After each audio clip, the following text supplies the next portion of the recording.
Welcome to the Happy Saver podcast. I'm Ruth, a blogger on personal finance in New Zealand, and on this podcast I tell the stories of Kiwis and their experiences with the money in their lives. The people I seek out to interview are often uncomfortable talking about money publicly, and in most cases they have actually never talked about their financial setup with anyone, and that's why you hear their stories from me and not directly from them, so that they can retain their privacy. Now you are going to hear helpful, relatable stories from Kiwis who are giving their tips and points of view on personal finance here in New Zealand.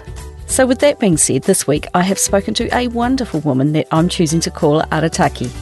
But before I bring you her money journey, Pocketsmith wanted me to tell you a little bit about them. Today's episode is brought to you by a company that I really like to use, Pocketsmith. We all know what a Swiss Army knife can do, and Pocketsmith is kind of like that, but for personal finance software instead. It equips you with a multitude of the right tools to make all of life's money decisions, and it's New Zealand made.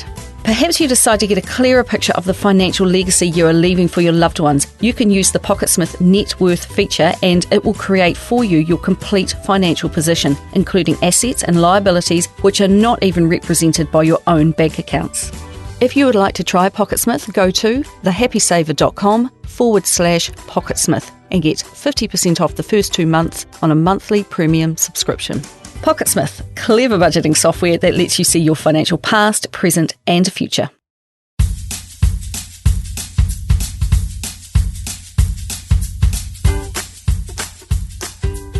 I was so fortunate to come into contact with a wonderful woman called Arataki that it's her story I'm delighted to share with you today.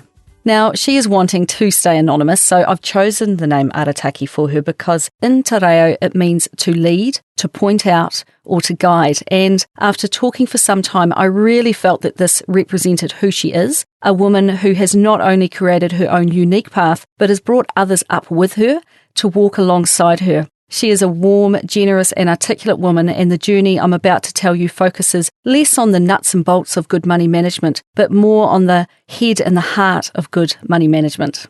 Plus, in this episode we do cover a few themes that might be upsetting to some, so in my show notes, Arataki has provided me with a list of services and contact details, so if you want to reach out to find someone to speak with, just go to my page and you'll find them. Arataki is now in her early 40s, but her journey began in small town Tokoroa, a town with a current population of about 14,000 people, and it's about 3 hours south of Auckland. With both Māori and Pākehā ancestry, she is part of a large blended whanau of 8 tamariki, and her parents were to go on and separate when she was about 11 years old. And she describes her mother as a strong, loving, responsible and frugal woman, and her father as fun, kind, sharing and a spendthrift. Yet, she told me that gambling and alcohol featured strongly in her upbringing, as well as a gang culture in her wider extended whānau. But with that being said, she said there was also a huge amount of love and laughter and lessons and a real sense of being part of a big community. Arataki said that when it came to money, it was only ever discussed with raised voices and there was never enough of it to go around. Through chatting with her on the phone and via email, her warmth and strong character clearly came across, as did her tell-it-to-me-straight attitude, which is why very early in the conversation she told me that when she was just a child, she was actually abused from the age of about 7 by a friend of a neighbour. Now, this was to go on for 3 to 4 terrible years.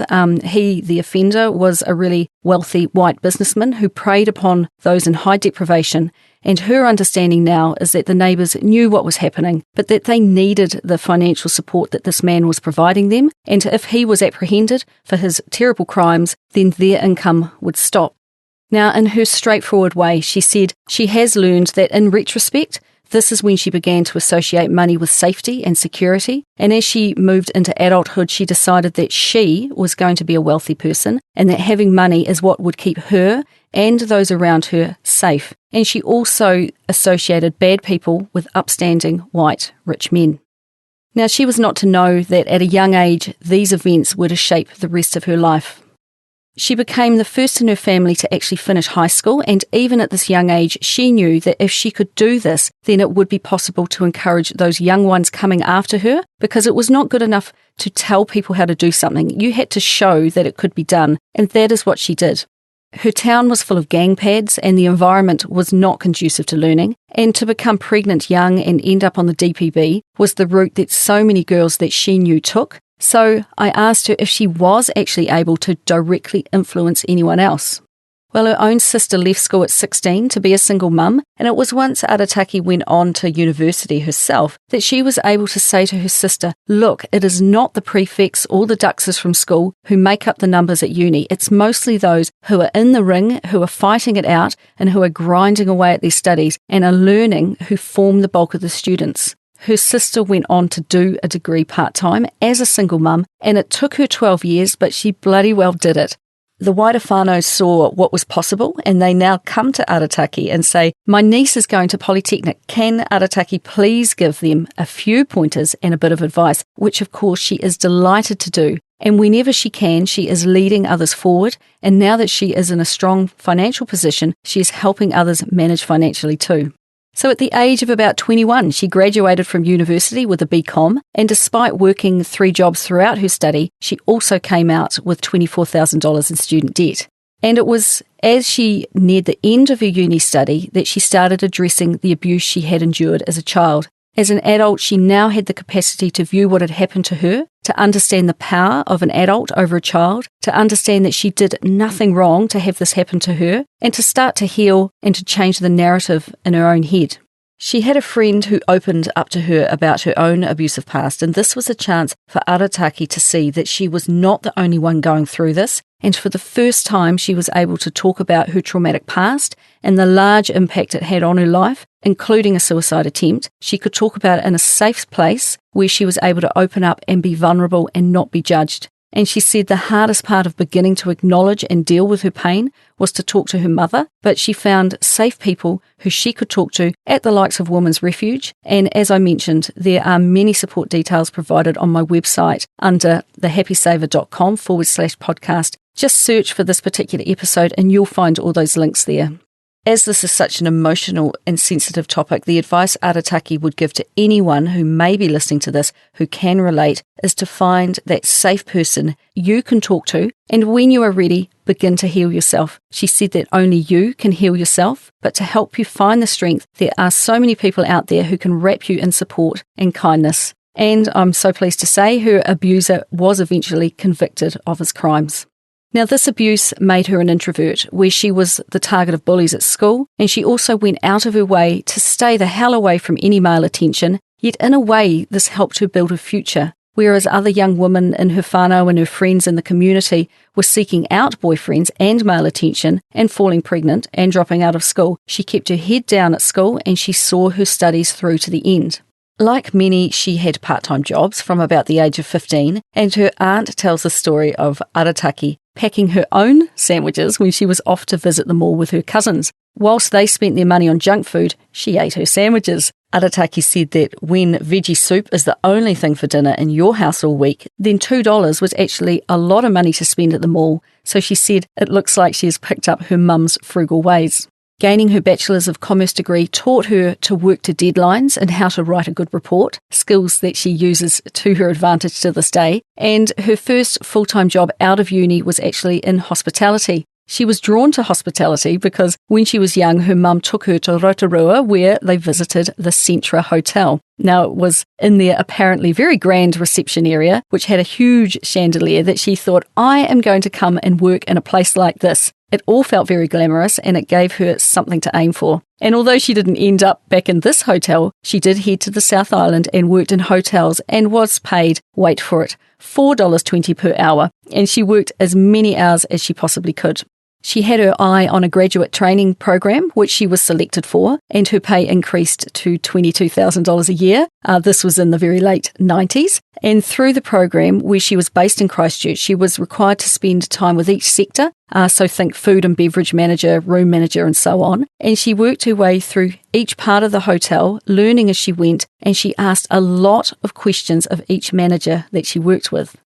As part of the program, she interviewed all of the senior female managers, and although they were very successful and inspirational in their own right, none actually had aspirations of having a family. And it seemed that for females in this industry, family didn't seem to fit. Family was important to Arataki, and she knew she wanted a family of her own one day, so she actually left the industry in search of a more fulfilling occupation. Arataki has a personality trait that has always come into use, and it is what helped her try out every part of the hospitality industry before making a call on where to go next. She is a curious person, and it's just inherent in her nature. She found then, and she finds today, that if you are open enough to reach out to people and are curious enough to ask about them, then they are often willing to share their knowledge with you, and you can use that knowledge to shape your own future. And take it from me, I'm also endlessly curious, so you will have some of the most rewarding and interesting conversations with the most random people if you just ask them a couple of questions. Her next job was in the tertiary education sector, where she went up and down the country talking to students about education in general. And she said it was a fun thing to do, but she found it a little bit too slow and she found herself getting a wee bit bored. And it was a move with this employer to the Waikato, where she had a conversation with a colleague that was to strike a chord with her. The woman explained how her parents, who were teachers, had an investment portfolio and had purchased shares for her when she was born. Arataki wondered what on earth she was talking about. This girl was quite well-to-do, and she took Arataki home to her own house, but it was this rundown, graffiti-covered state house with holes in the walls. And Arataki couldn't correlate the two. Well-to-do woman living in a rundown house. How does that work out?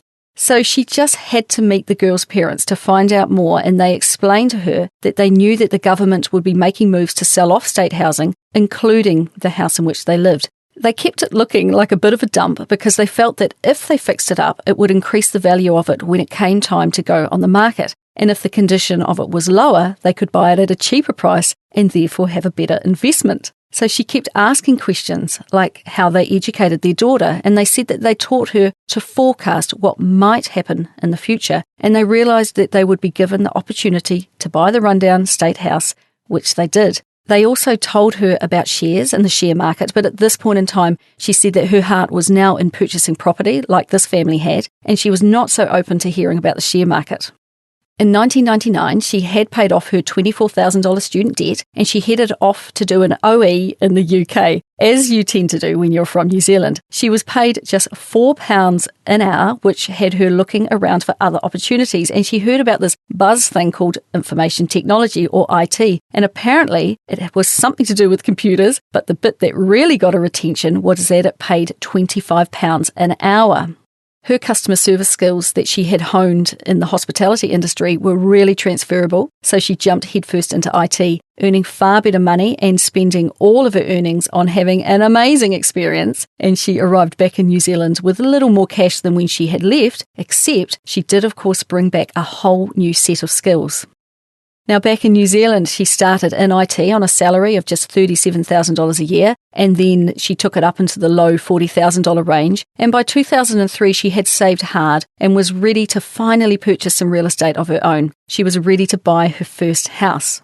She had not quite saved hard enough, though, and she didn't have the full deposit or the salary to support her application. But she figured that just getting into the market was more important to her than waiting for the best time. So she asked her boss to write a letter stating that she would soon be earning more money. She took her plan to the bank and she got the mortgage, but she was paying the higher interest rate because of her low equity. She borrowed 95% of the property value, which was $143,000 for this home in Wellington, and she chose a house that was close to public transport and schools. She could live in it and get flatmates to join her and to cover the mortgage.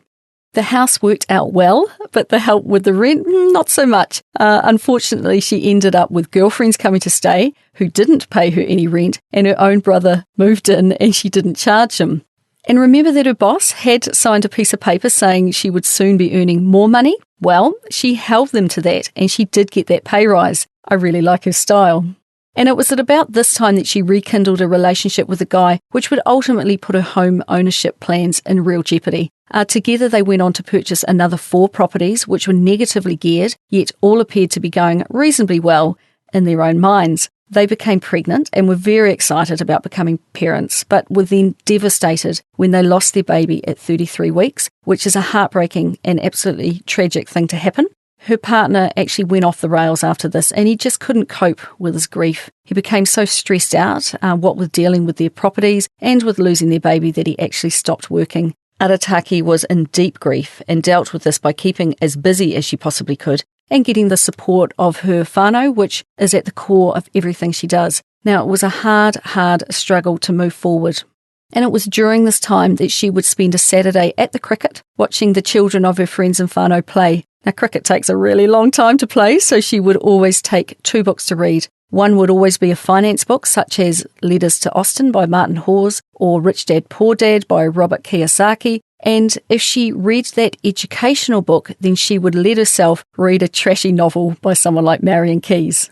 And it was Rich Dad, Poor Dad that made her believe that there were only 3 vehicles to financial independence: shares, property, and business. Having seen the debate over land in her youth, watching Maori land being taken from iwi, and the debates that raged over it, and having herself felt the healing elements of whenua, or the land, she chose to invest in property and purchase land over consumables whenever she could. Now, one afternoon at the cricket, an older man who she did not know approached her, something that generally had her alarm bells ringing. Yet he sat beside her and said, "I've been watching you and I want to know what these books you bring every Saturday are and why you do what you do."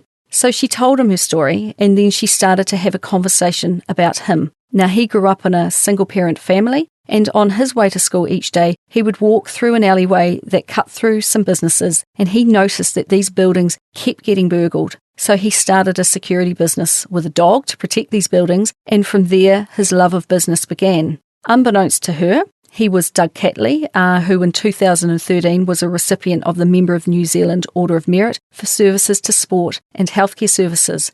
But in a conversation that she had, she was never to forget that he shared some lessons about the value of hard work and the value of asking and listening through what is being shared and the value of being in business. And just like the conversation she'd had with her colleagues' parents, this was to be another one that really stuck with her.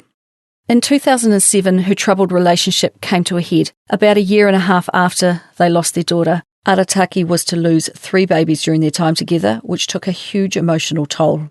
And she knew early in their relationship that he did have a gambling addiction, but he had received counselling and was doing really well, and he had her full support. She had taken over all of the finances because of this, and she actually referred to herself as the spreadsheet queen. I love that. But unbeknownst to her, he had joined another bank and opened accounts in her name and taken out loans in her name. And one day a bank statement was sent to their house in error, and she saw tens of thousands of dollars spent at casinos, and with him not working at all, they were in severe financial difficulty. Enough was enough.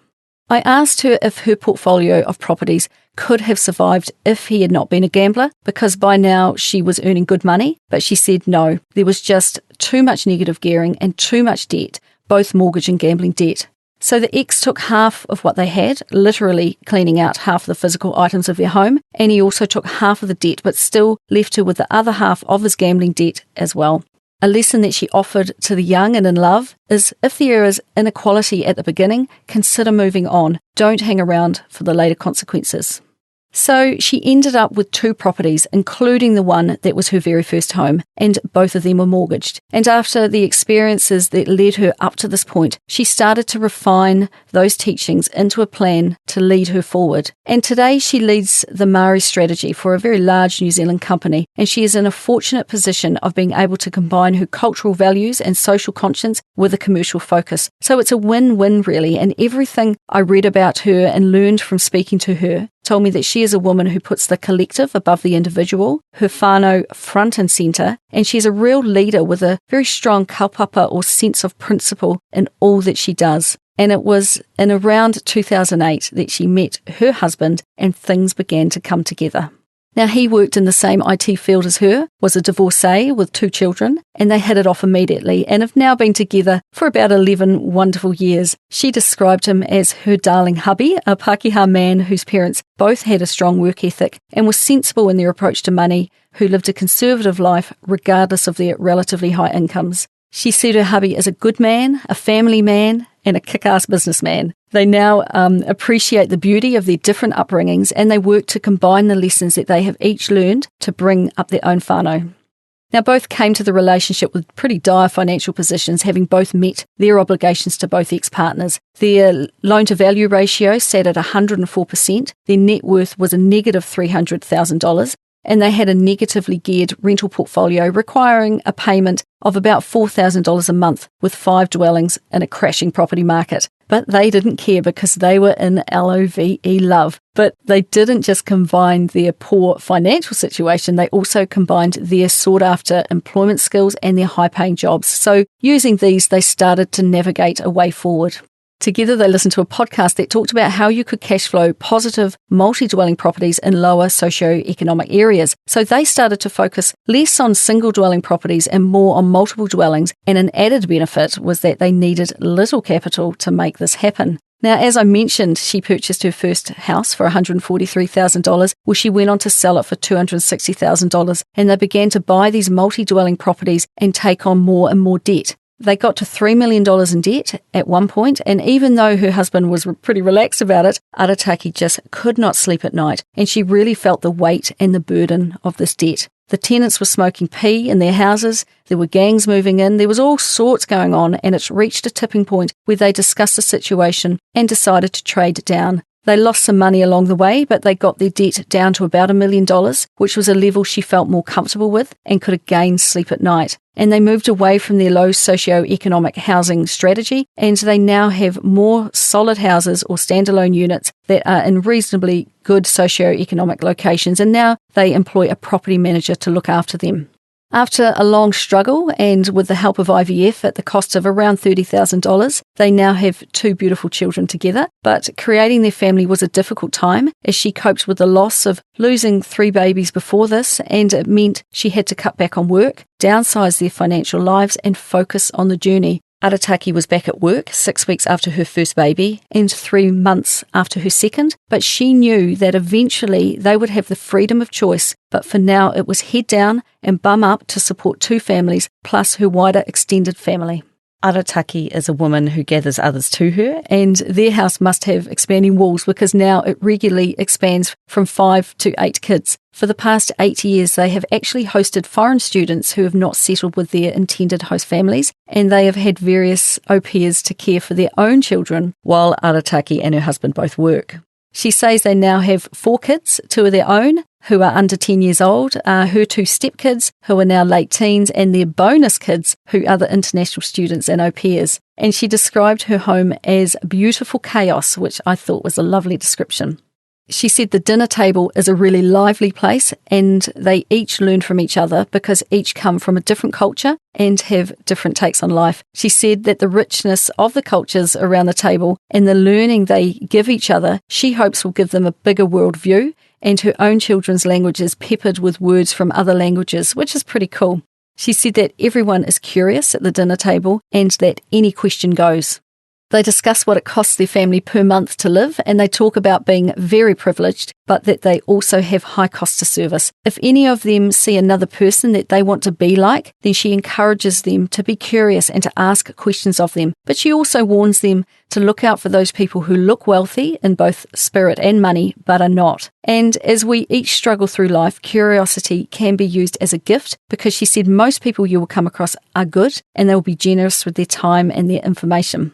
Now, initially, their very first student came via having an au pair, and they refused to take any money to have her stay. After all, they were well used to having nieces and nephews stay for free, and this just felt the same. But they insisted she be paid, and they then realised that they could actually offset their au pair costs if they were to accept the payment that kept being offered. And receiving income from hosting great kids that offsets their own childcare costs has become a bit of a happy byproduct of the situation, really.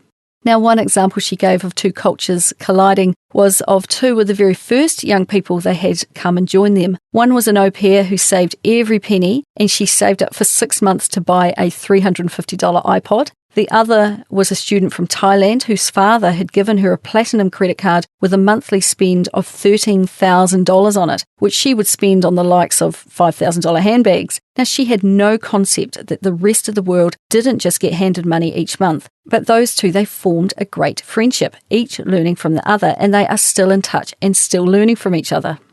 Last year especially, Arataki walked a grief journey, or a whakamamori, which is a suicide within her whanau, as well as having the privilege of having end-of-life conversations with some people that she loved. And while no expert in the issues around suicide are really complex, she said they seem to be rooted in trauma or deprivation and lack of connection within our consumer-driven society. And at the same time, those friends that she lost, they all talked at the same message: be kind to each other and connect with each other.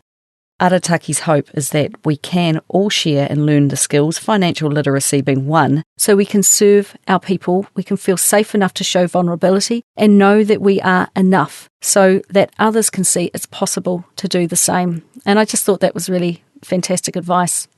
Financial independence, she said, is not something specifically celebrated when we farewell our loved ones, but it does provide the choice and access to aid in many situations. And she said that they have also had the honour of being able to help in situations where additional funding alleviates the worry and it provides options and support. And she said that if they hadn't walked this journey and remained curious along the way, we may not have had that privilege to help.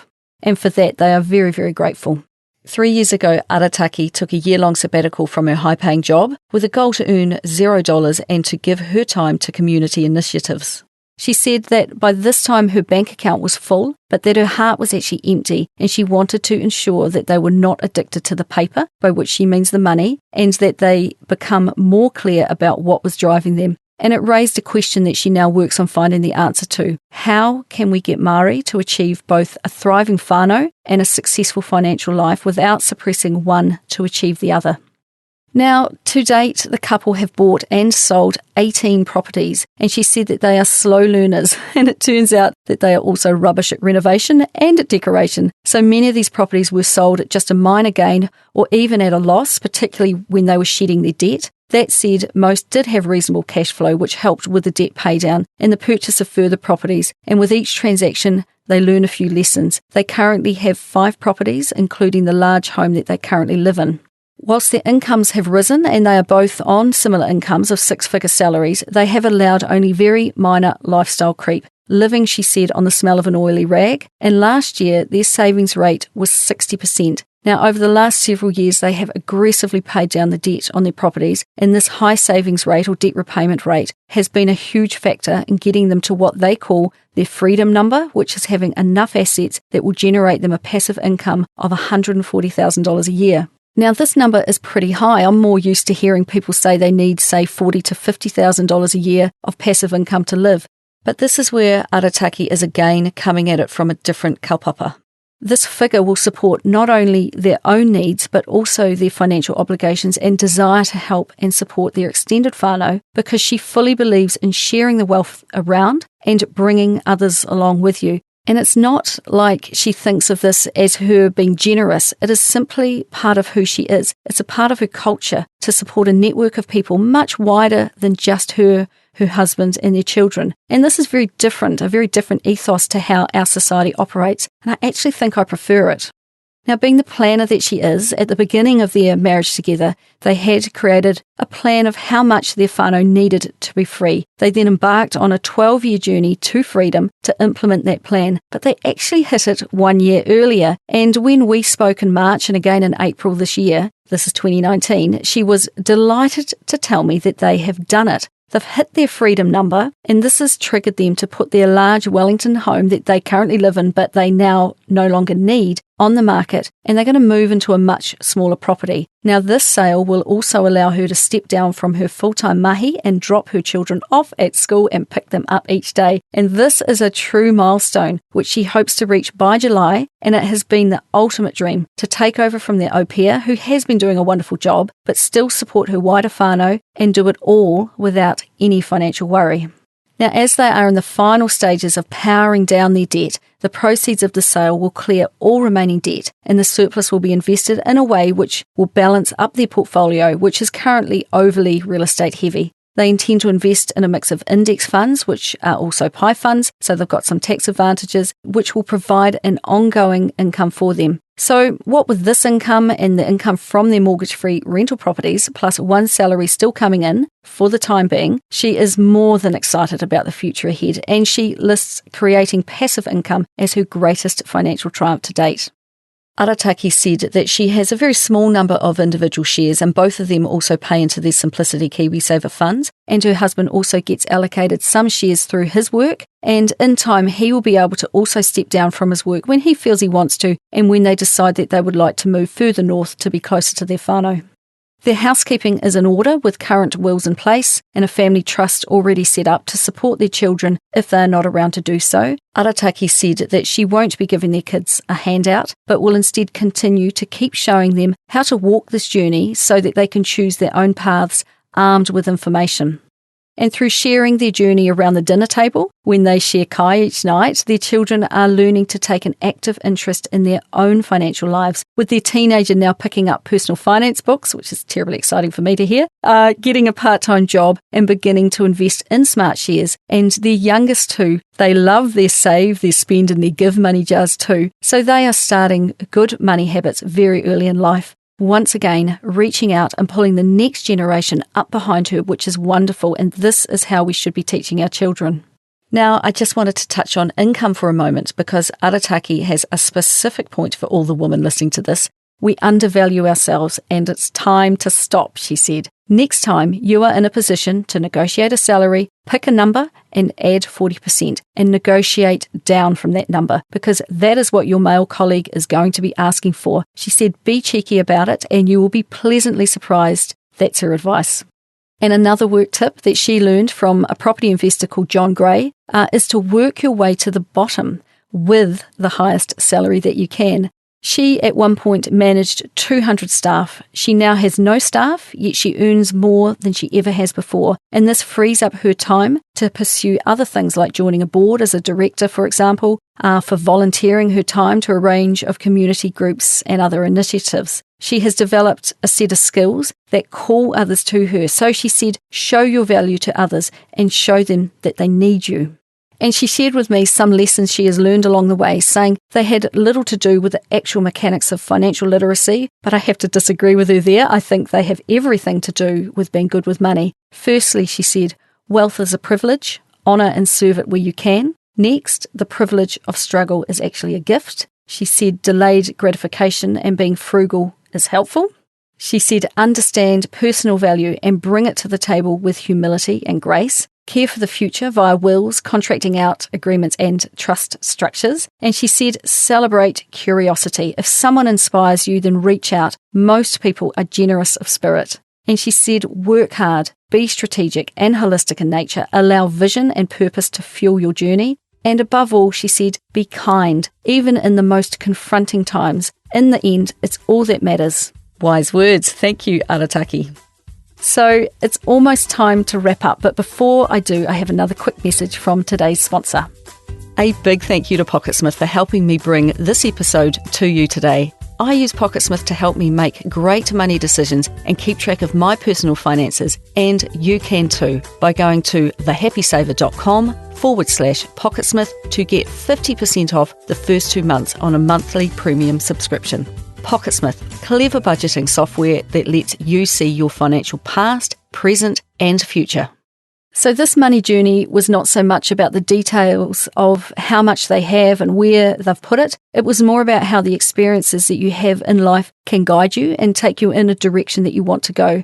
Arataki kept drawing from the experiences she has had, both positive and negative, and she kept adding them into her story. There were a few wrong turns along the way as they headed down the not quite right path, but they just reset and they kept on moving forwards towards the ultimate goal of financial freedom. And I'm just so thankful and grateful that she shared this with me, and our conversations by phone and email have created conversations around my own kitchen table about how we can tweak our own lives to enrich not only what we do, but what we can do to be kind to others as well. I wanted to end with an email Arataki sent me in response to my question of what advice would she give to someone just starting out, someone in the midst of a struggle perhaps, or to anyone looking for guidance. And she said, today I would say, dream big and persevere. It may seem like you'll never get there, but if you break it down into bite-sized chunks with a big vision to guide you, you'll get there. A plan is just a plan and can and should change as it needs to. Hers changed many times, but all decisions were still with the vision in mind. She said, be curious and reach out. You will find that people are mostly good and will be willing to share. and also that knowledge shared when executed on will build the foundation to the life you dream of. And the final thing that she'd say is, you are enough. Keep telling yourself that you are enough, even in your darkest moments, because it's true, we all sit on the shoulders of our ancestors and we are absolutely enough. So that's all from me this week, and that was a wonderful message to end on, I reckon. I'll be back next Wednesday with another money journey of another Kiwi, and if you enjoyed today's podcast, please do hit subscribe, and it will automatically update in your podcast app each time I release a new episode. And if you want to get in touch, you can find me at thehappysaver.com, and I would love it if you could give me a 5-star rating and review in Apple Podcasts or wherever you happen to be listening to this. And please do share this with your friends. These are the best ways that people can learn about the podcast, and I would love it if you would talk more about money with your own friends and help me continue to help others be better with money. So until next time, happy saving.